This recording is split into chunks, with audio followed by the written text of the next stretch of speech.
想象一下，这是你人生中最完美的一晚。你在涩谷 Spotify Old Nest，耳边还回荡着女子乐团 Rag Drops 震撼灵魂的最后一个音符。而在你离场时呢，工作人员递给你一封信，并低声嘱咐你，请等到回家之后再打开哦。你带着满心的幸福感回到家，手中握着那封神秘的信，准备发推特分享这则喜悦。但就在你点开 App 的那一瞬间，嘣！官方的讣告弹出，主唱登野霓虹在医院逝世。随之而来的是一张带着剧毒的指控，霓虹是被乐队成员所杀害的。你颤抖着拆开信封，里面是一张明信片，原本的6人乐团现在只剩5个，而他们的眼中映照出不祥的光芒。成员当中有叛徒，而霓虹会死，全都是你们的错。欢迎各位旁观者们，大家好，我是念3310。今天我们要来讨论的是日本热次元最新颖、最有创意的题材——女子乐团。近年来，女子乐团的变化也很快，从课后的兴趣社团到主流出道站上巅峰，演变成风川家的黑暗。事到如今，我的朋友们终于死人喽！甚至是在作品发布前就死人了。看来我们的下一步应该就是要看日本的女高中生参选美国总统了。不过在我们迎接邦高组 Make America Kira Kira Doki Doki 之前呢，我们还是先回到今天的主题——主播少女的秘密账号迷宫。而今天我们要研究是当中的虚拟乐团 Rag Drops 的主唱登野霓虹的死亡。给不知道的朋友们补充一下，主播少女的秘密账号迷宫是阿克西亚今年预定要推出的新作之一，游戏主题是女子乐团社交阴暗面审判少女。不过依照阿克西亚的调性，估计最后还是会变成女童大乱斗。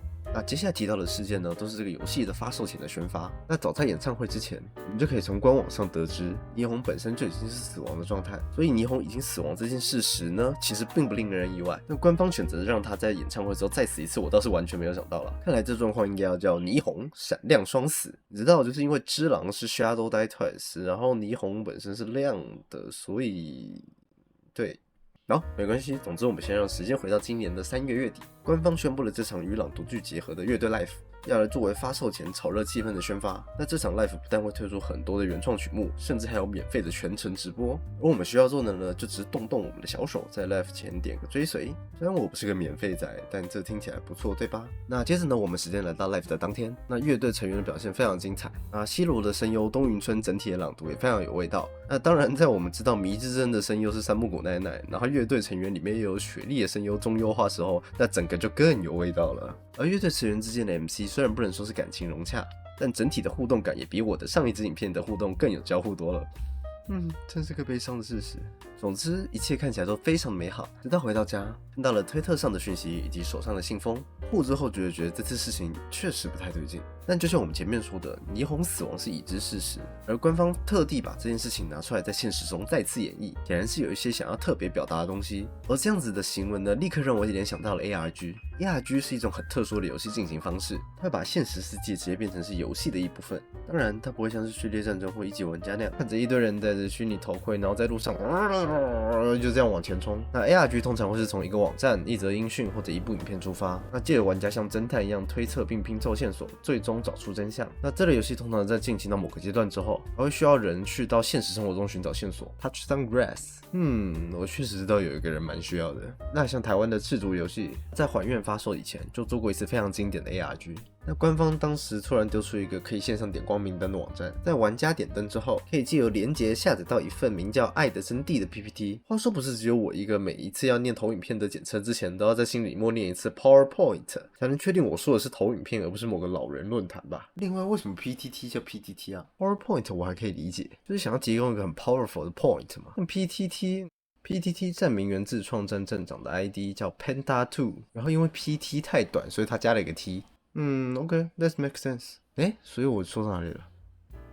对，爱的真谛。在爱的真谛的注解当中，我们可以看到一个现实中查得到的 IG。那 IG 的主人叫简晶晶，他参与了一个虚构团体，名叫陆星会。那随着我们对陆星会调查深入，最后我们甚至可以在现实中发现这个虚拟团体的据点。那总之，这类型的宣发已经是一种不少见的手法，尤其是在官方的 X 上的讣告还有这么一句话：想知道登野霓虹死亡的真相，请去参考团员们的小账。这样子的叙述很难让人不联想到 ARG， 所以我出手了。那我们的首要目标呢，就是要找出团员们的小账的账号。而在官方推出的 PV 中，如果我们在角色出场时放慢速度看的话，可以看到他们每一个人的账号，那后面的锁上标志代表这确实是他们的小号。那用这个方法，我们就可以得到这6个团员分别的账号，他们的账号就是他们的名字。不过认真的吗，阿克西亚？你是说我们乐团有个世纪级的主唱，并且在社群网站上有压倒性的人气，而他们用来发布自己最黑暗、最不该让别人知道的账号 ，ID 却是本人的名字，甚至头贴都是本人的照片？显然这不是一个很好的主意。接着，我们将这些账号输入到推特上，结果只有2个账号存在，以及一个曾经存在过但现在已经被删掉了。那剩下的连个影子都没有看到。那如果我们仔细看到我们找到的这2个账号，也会发现很多不合理的地方。第一个就是他们全部都锁账，那当然你要说这是因为要符合小账的设计，那也还说得过去。但这样我们就不可能从中获得任何的情报。以 ARG 的角度来说，显然不是非常的合理。那另外我们在 PV 中我们可以看到账号头贴，每个人的头贴基本上都是自己的眼睛，但在现实中的 Mecha 账号，他使用的头贴是一个招牌，上面有着霓虹的爱心灯管。而我图搜了一下，这应该是一家美国酒吧的招牌。就算你说他们是要玩霓虹跟爱心的双关梗，我觉得这件事本身还是太牵强了。再结合不公开账号以及被标示成模仿账户，我都不认为他们是官方建立的账号。但事情可不能就这样算了，我又打开官网翻看原始码，把活动前后几天比较可疑的图片都进行了调色、调亮以及用文本分析，甚至是把官方放出的歌曲都用频谱分析查了一遍，但我依然一无所获。说实话，在把这些东西翻来覆去查了好几遍之后，我靠在椅子上，看着荧幕上那些完全没进展的原始码以及被拉得死白的图片，那一刻我深刻的感觉到，可能真的是我自作多情了。不是每个游戏都要搞什么神秘学或是过度解读，说不定这就是一个普通的宣传。但当我准备关掉网页时，我的目光突然停在官方推特上新加的这句简介：霓虹会死，全都是你们的错。我整个人愣了一下，这句话像是在对我说的。回头看看我们刚刚到底都在做些什么，去翻看网站的原始码，去放大，去调亮 PV 里的每一帧画面，搜寻别人的账号，锁账了就用头贴去搜寻，试着从那些碎片里去挖出这些女孩不想被别人知道的秘密。这种感觉其实就跟现实生活中那些疯狂粉丝、开盒 VT、肉搜别人社群发言的人根本就没有什么两样。一开始大家可能都只是好奇，只是想知道真相，只是想要再多了解一点点，但不知道从什么时候开始，窥探别人的隐私在网络世界上变成了一件非常理所当然的事情。回看今天的事件，官方完全没有逼我们这样子做，他只是留下一句：想要知道真相的话，就去翻看他们的小账。剩下的全都是我们自己兴奋地走进去的，这可能才是主播少女的秘密账号迷宫这场宣发真正的含义。它不只用游戏剧情来讲述网络上的恶意，更借由这种方式让荧幕前的我们也变成了这场恶意的一部分。